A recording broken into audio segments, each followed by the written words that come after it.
Hello, and welcome to the Imposter Syndrome Network Podcast, where everyone belongs, even those of you who will keep writing 2022 for the next 6 months. Welcome to 2023, imposters. My name is Chris Grundeman, and I'm here with my co-host and colored hair aficionado, Zoe Rose. Hey. Hey. This is the Stefani Goerlich episode, and we're doing something completely different. Stefani is not completely a technologist, at least not primarily. She's an award-winning author and a certified sex therapist. Hey, Stefani, would you like to introduce yourself further to the Imposter Syndrome Network? Sure. Thank you so much for having me. I always say tech adjacent. I speak and present at lots of technology conferences, although I do not work in tech in any way, shape, or form. I am actually a social worker by degree and a sex therapist by profession. And I write about intimacy and relationships, but not just romantic relationships. I have worked with business leaders around the country, with healthcare providers, with individuals who just want to be better communicators and better partners or employees. And so I basically spend my days thinking about how people interact and writing and talking about that. Awesome. Thanks. So, Stefani, as you said, you're an expert in relationships from the bedroom to the boardroom. I think I've seen written somewhere. So I'm going to dive right in. What is the number one thing that we techies get wrong about relationships at work? Unspoken expectations. I think that especially in technology, because so much of it is very clear and very rational, the code is what the code is and it works or it doesn't, that people assume that humans work the same way. And so there is an assumption that, well, that's just how things are supposed to be. And I don't understand why they don't know that, whatever that might be, whether that's refilling the coffee pot or anything else. And so we don't actually talk about what we expect from one another. And then we get really frustrated when they don't magically know what we want from them. So biggest issue across the board, unspoken expectations. Wow. That's interesting and definitely resonates with me. Something I talk a lot about with some of my colleagues and clients and things is this idea of the curse of knowledge, which is definitely more technology focused, but I think is along similar lines, which is this idea that because I know it, I just kind of assume that everyone else knows it. You know, I know how I feel about you, so why should I have to tell you? Or I know what I want from you, so why should I have to tell you? So I definitely see this resonating because this is definitely something that I talk about a lot. How do we get better at that? I mean, the simple answer is say the things that you feel like shouldn't need to be said, right? Anything that you assume to be a social norm or a relationship interaction that you might explain to me or to Zoe as it should go without saying that they would just fill in the blank here. Say it.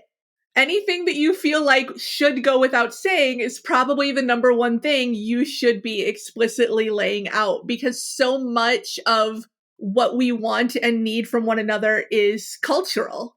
Whether that's the culture of technology, the culture of whatever city or country you're working in, that we tend to assume that the way we move through the world is how the world works. And we assume that other people know how the world works, but they have their own worlds that they're moving through. And so the best way to reduce friction and to improve relationships is simply to be really clear and explicit about those small everyday things that in your mind should go without saying. That reminds me so much of when I had my first job in London, and I remember my boss saying, I didn't know if I was going to keep you in the first 2 weeks because I would tell you to do something and you wouldn't do it. But it was because the way he said it, it was like, if you have time, could you get to this? And in my mind, it was like, well, I prioritize the stuff that I'm already doing. And if I have time, I'll get to the other stuff. In his mind, it was drop everything you're doing and get to this. But I will say, when I moved to Netherlands, the one thing that stood out is I thought everybody was angry at me when I was started because they were so bloody blunt. And I was talking to one of my colleagues and he's like, actually, I prefer that because they're so much more clear. Whereas sometimes in the UK, we can be a little bit fluffy and we're not direct. So actually, I've seen benefits, even though it took me a while to acclimatize to working in the Netherlands. Absolutely. And that's a perfect example. And we often don't think about those cultural ties. I talk a lot when I'm training about a panel interview that I was in where it was myself and two other gentlemen that were interviewing this candidate. And the candidate came in and he shook one person's hand and he shook the other man's hand. And then he very politely nodded at me and sat down. And the face that Zoe just made, which I realized does not show up on a podcast, is exactly kind of the internal reaction we all had, because it came across as very sort of misogynistic and demeaning. But it very quickly became clear, as we look at, where he grew up in terms of the resume, like what schools are on the resume, what companies has he worked for, where has he worked, that was a cultural norm, and that not touching a woman that wasn't in his immediate family was actually his way of being respectful. But in the cultural context of the job interview setting, the expectation was you shake hands with all of your interviewers. And that is a really just low-key example of how we need to be aware of our expectations and where they come from, and also be willing to address them when it's appropriate to do so, because we can't expect anybody to read our minds. Humans are not programmable, but we are teachable. And the only way we learn is if somebody is willing to take the time to say, this is what I need. Yeah. Yeah. So that is interesting. And it ties back, I think, with what you said earlier about, we kind of assume that everyone has the same perspective as we do, but they're actually living in a totally different world. And there's a few different, there's a cognitive bias about that. I forget the name of the cognitive bias, where you kind of think that everyone shares the same experiences of reality that you do. But I also bring it back to like the biological idea of the Umwelt, right? Which is this idea that, so like wasps see different frequencies of light than we do. And so they literally live in a different world. Like their experience of the planet that they fly around in is different. Like we can't experience what they experience because they literally see different things and hear different things. And, like same thing, dogs have different hearing than we do. Bats use sonar. And so among animal kingdom, and then I think maybe plants as well, there's this idea of the Umwelt, which is, the wasp has its Umwelt, and it may overlap with the human Umwelt, who happens to be sitting next to the wasp, but we're actually experiencing this very different world. And so I think you're pointing out that recognizing that maybe, the first step, right? Because my genetics are going to be different than yours. My upbringing, the parents I had, the teachers I had, the friends I had are all different, which again leads to this completely different filter where I'm seeing the world in a different way. So recognizing that seems to be step one. What's step two? Is there a way for me to understand the way that other people around me see the world, I guess? Yeah. And really the simplest way is to ask. We don't often think about what kind of fascinating conversations are possible when we get beyond sort of how was your weekend and isn't the weather terrible today sort of level, especially at work. But it's really fascinating to talk about, this project really reminds me of doing homework back in the day. And I hated homework so much. And I remember my teachers used to drive me crazy. And what was that like for you? Like when you get stuck on a group project with me, where does that take you back? Are you enjoying it? Is this a birthday party for you, or is this a homework in middle school for you? And it's not an intrusive question, right? We're not asking them to talk about their childhood trauma, but it gives us a lot of insights into how the people that we work with and for approach the tasks that we're given. And it can be really interesting and fascinating. And those moments of sort of low-key, easy vulnerability, right? Like talking about how we hate group projects at work because they take us right back to middle school, is not giving anybody information that's harmful to your career or liable to end you in the HR office. But it does give a little bit of insight into you and your headspace and the world that you're sitting in as you guys sit at the conference room table together. See, I find that very interesting because I know that through experience, I overshare. When somebody asks me, how are you? I am very honest and I tell them how I am to a quite detailed amount. And it took me a while to realize that question isn't how are you? It's tell me you're good and be okay. So I find it interesting that it's almost like relearning what I used to do, but changing it slightly. So maybe addressing it, my unconscious bias, I guess I could say, of how I perceive the world, bringing it to my conscious thought and then making a little bit more fancy when I'm talking to people. So don't go into the too big depth, but have realistic connections to talk about almost. From somebody that is not great at socializing, how do you understand that? Like the boundaries? Yeah. How do you figure out boundaries? That is a big question. That is a massive question. Obviously, the easy answer is to say we avoid sex, politics, and religion. I have built my entire career out of talking about those three things, so that doesn't work for me. But, we have sort of the global things that we know are off the table, right? We're not supposed to talk about money and income in certain situations. But the easiest way is to think about how you would feel if somebody were to ask you the same question, or if somebody were to introduce the same topic. And it's hard to do in the moment because, again, we have those different worldviews and those different experiences. But thinking about, is this something that I've been comfortable hearing about from others before? And that is a different question then. Is this something I've been comfortable sharing before, right? Because we don't often take the beat to put ourselves in the other person's point of view. And if we think about it from the position of, has there been a time when somebody's walked up to me like 8 a.m. on Monday morning and immediately started talking about football? And if so, did I enjoy that conversation? Or was I like, I hate sports. Why are you talking to me? It's 8 a.m. Thinking about your experiences as a listener make you a better conversationalist in terms of figuring out where to go in introducing a topic to other people. And then as far as boundaries go, the other big thing is just being aware of sort of the physical space, right? Like right before COVID happened, I was at a conference with Wolf, with my husband.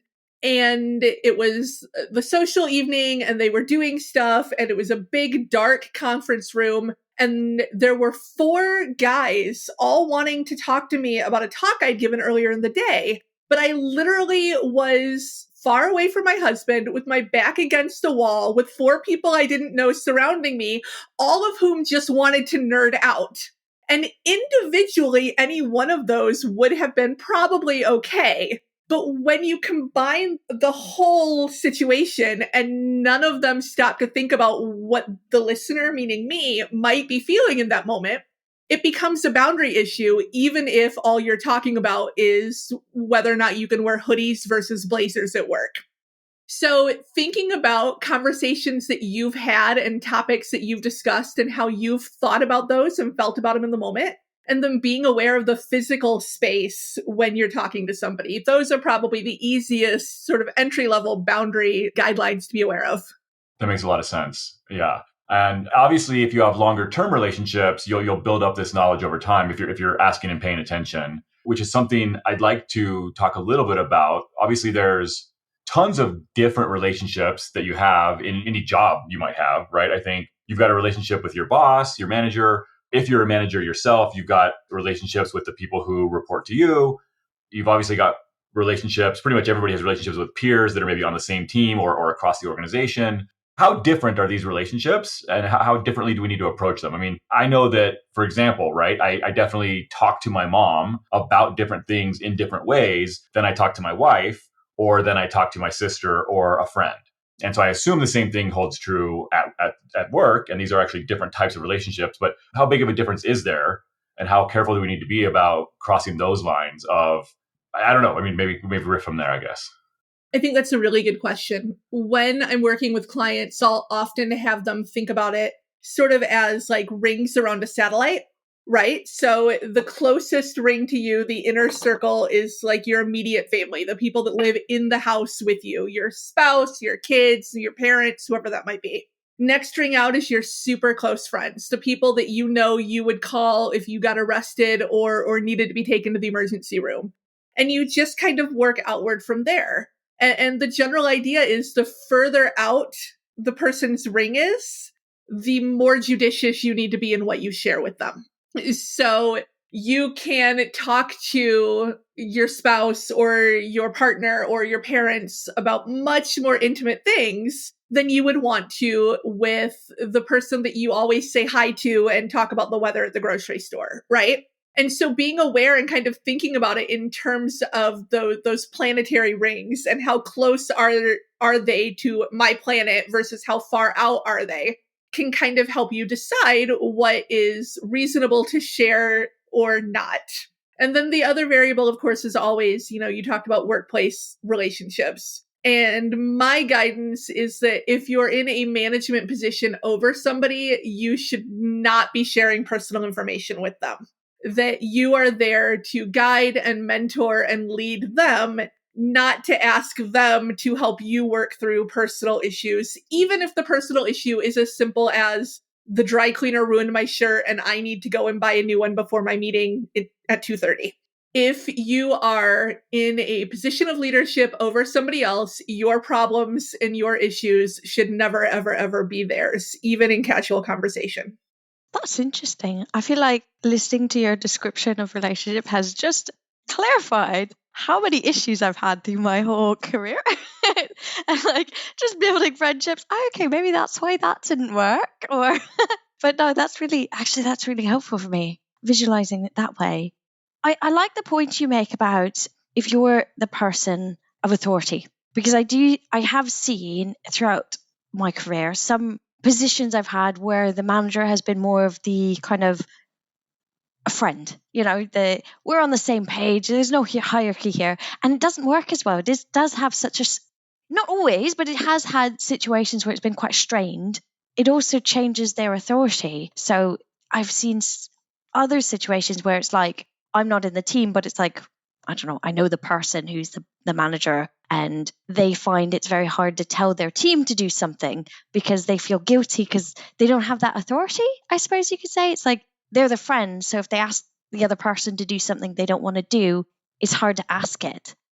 How would you approach a situation where maybe you've had some things in the past that hasn't gone as well, and you want to start building that maybe more authority from your management position, or in many cases, managing upwards more effectively? I love that question.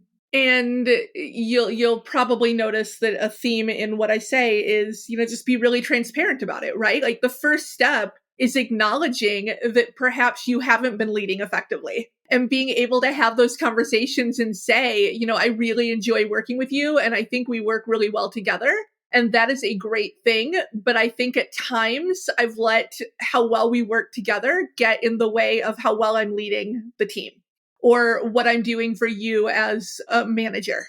And really positioning it as a benefit to everybody to be really clear about what the roles are.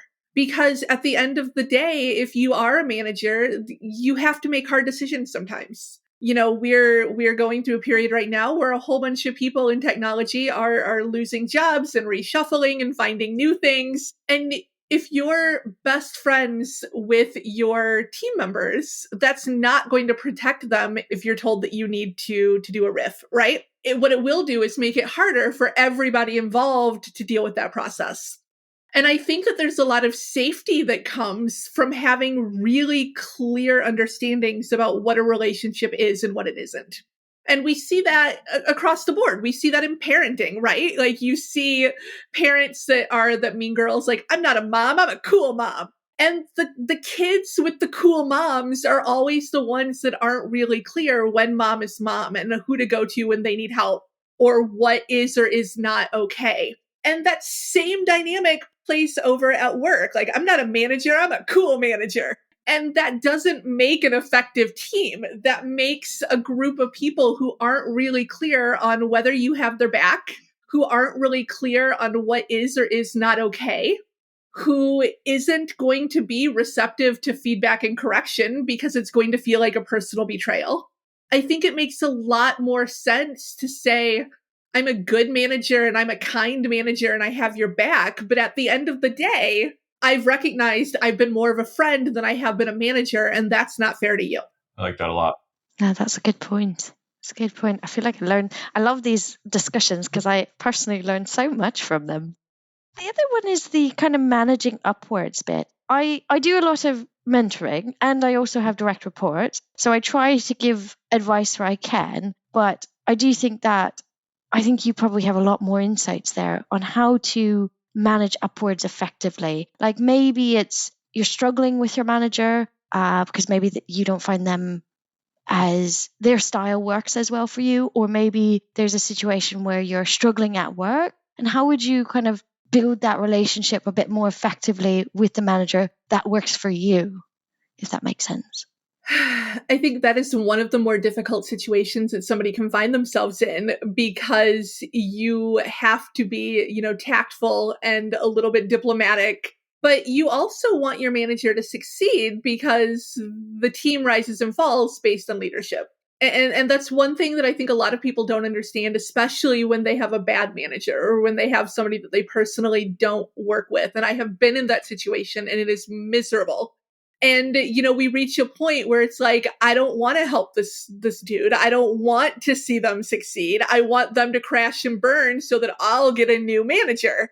But that's not usually how things work out. And usually what happens is if the manager is struggling, the entire team is struggling, and the entire team deals with whatever that fallout might be. So recognizing that you have a vested stake in the success of the people above you, even if you don't personally like them, is one of the more humbling and difficult aspects of adulthood, but it really is so true.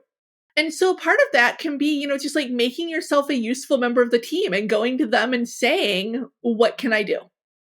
How one of my favorite sentences I actually learned from a former coworker years and years ago, like maybe 10 years ago now, and I've stolen it and I use it a lot. And it's, how can I support you right now?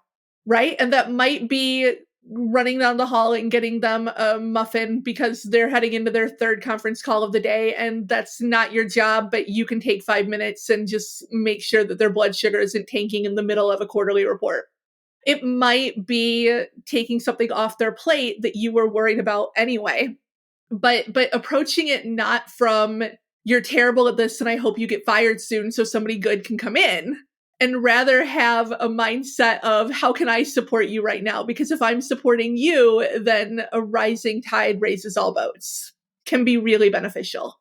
But I also think you're allowed to ask for what you need, right? And the key is to focus on behavior, not on personalities. So it's always okay to say, when I'm explaining a process change to the new guy and you come by and completely undermine me, or you correct me, or you roll your eyes, like, that's not okay. And I need to feel like you support me.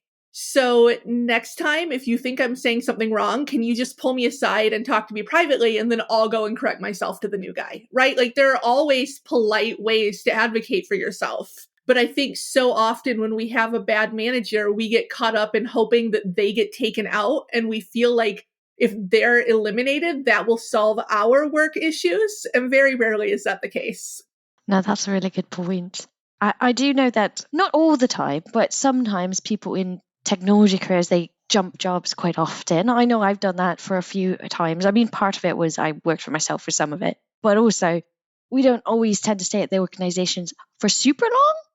There are situations where that's not right, but I would say, coming from having that sort of career myself, I sometimes don't look at the bigger picture, the long-term picture, I suppose. And so I think that's a really good feedback for myself as well, is even if the relationship starts out not the greatest, there are ways to take away the personal and try and support them to improve as well. Because, ultimately it does affect your career if your team is struggling. I do know when I was more junior, if the manager was struggling, it looked bad for me, whereas if the manager was succeeding, it looked good for everybody, So I think that's one thing we have to remember.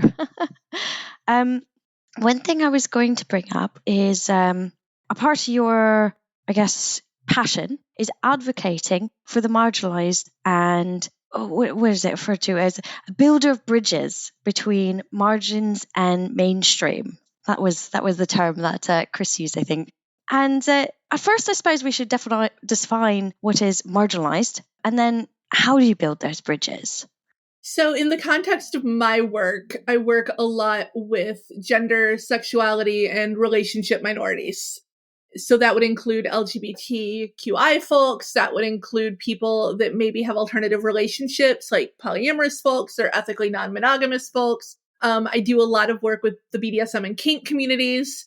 And what that advocacy looks like is working with doctors, with HR professionals, with mental health providers to get them to think about how the services that they offer either serve or don't serve the diversity of people that they might have on their team or in their practice. So I have consulted with HR managers about how to make poly-friendly health insurance policies or retirement planning or emergency things. I've worked with medical providers about how to do, kink-affirming risk assessments so that when they're evaluating their clients or their patients' safety and risk, they're doing that from an evidence-based, non-stigmatizing sort of lens.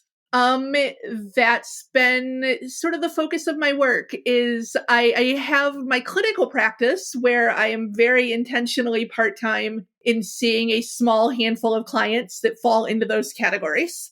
But the majority of my work at this point is writing and speaking and training other providers, and usually fairly mainstream providers, to get them to think more clearly about how the systems that they build can serve people that maybe don't fit into the 50s nuclear family ideal, because frankly, none of us do, and most of us didn't even in the 50s. So thinking about what does technology look like when it's sex positive and safe? What does HR look like when it's aware of different family styles and relationship structures? What does healthcare look like if we're aware of those issues? And having those conversations and just encouraging people to be a little bit more expansive in their idea of what's normal is kind of the theme of my work and my career. I love it. Even though the way you've presented it doesn't seem like it directly relates, it does quite heavily relate to what I do, because I try to create diverse teams. And having a diverse team doesn't just mean hiring a diverse team, it means also supporting a diverse team. And that can be diversity in gender, which I know is talked about a lot, but it also is diversity in skill set. And even talking about neurodiverse people, especially in a technology career. So I think that topic is really important, is having that upfront conversation of, well, how do I approach this? And what the comment I made earlier about the unconscious bias, I think if you take that training, because I know that I've had two jobs that have provided me with unconscious bias training. And the biggest outcome of those, where I felt it made me a better person just in general, but it also made my ability to manage much more easy, because I've recognized places that I've not been so good at in the past. And I think the point you make is building those bridges is you have to know where you're struggling and maybe not seeing, and then how can you make it inclusive for people that don't think the way you think, or don't react the way you react, or don't do their workflows the way that you do your workflows, especially when it comes to security. If I want to implement controls, I need to understand how people are working, because if I implement something that makes them not be able to work, they'll just go around it. So I really like that point you made, actually. That's really good. I have a lot of homework to do from this. That's for sure. Unfortunately, we're out of time. It was lovely chatting with you, Stefani, and all of the advice you gave is actually really, really helpful. And I'm going to take notes and probably re-listen to this.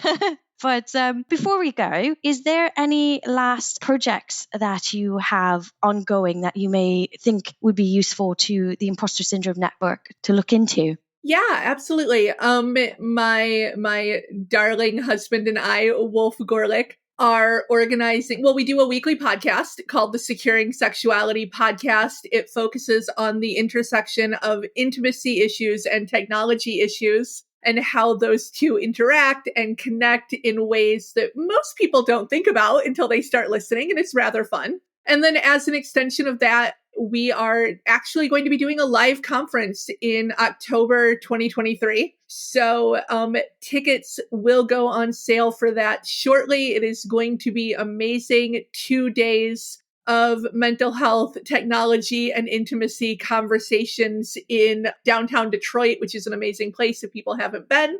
And those are sort of the ongoing things that I am up to these days, other than, therapy and writing. But neither of those are as immediate as the podcast or the conference. I will say, though, you do write very quickly. So when it comes to immediate, you only write an entire book in how many months? That's wonderful. I'm actually really excited about that conference. And I've actually really enjoyed your podcast as well. Last question before we go is, what do you do when you feel imposter kicking in? Because I do know that you've had quite a big career already, but then also being an author, your podcast, your conference. Is there a time that you feel overwhelmed, and how do you deal with that? Oh, for sure. For sure. I have a book coming out actually also probably next October, and 2 more on deck after that. And it does feel overwhelming at times.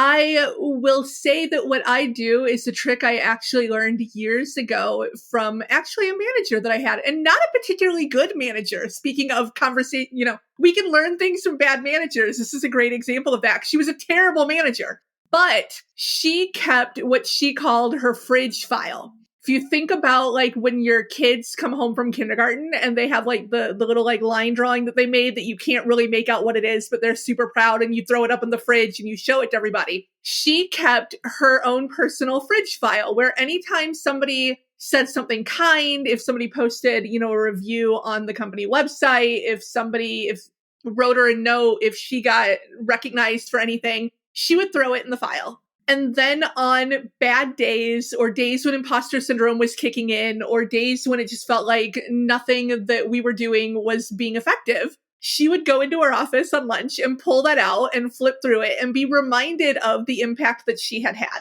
And I thought that was brilliant. And so I started doing that when I started doing direct service work right before grad school. Whenever I got a note from a client, or whenever somebody said that I had made a difference for them, I would stick it in a manila folder. And so now, I have book reviews that go there. I have kind words from clients, text messages that clients have sent me long after they've ended therapy to let me know that their lives are going well.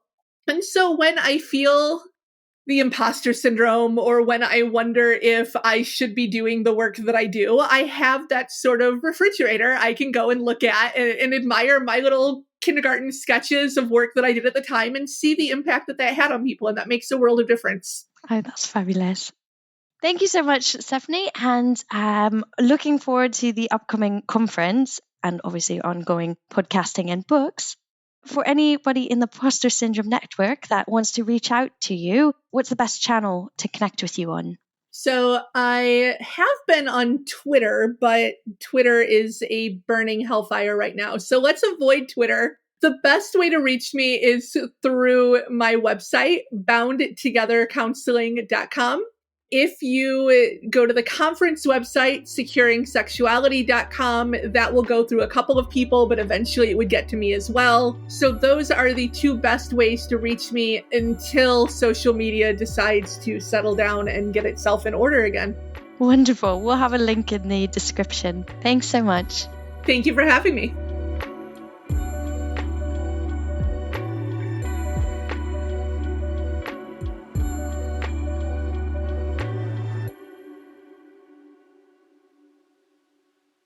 I'm just checking if I think he's having some internet issues. Chris usually does this extra, so I am not rehearsed here. But sorry. So on, what am I trying to say? What does Chris usually say? What would Chris do? That's what I'm going to chant.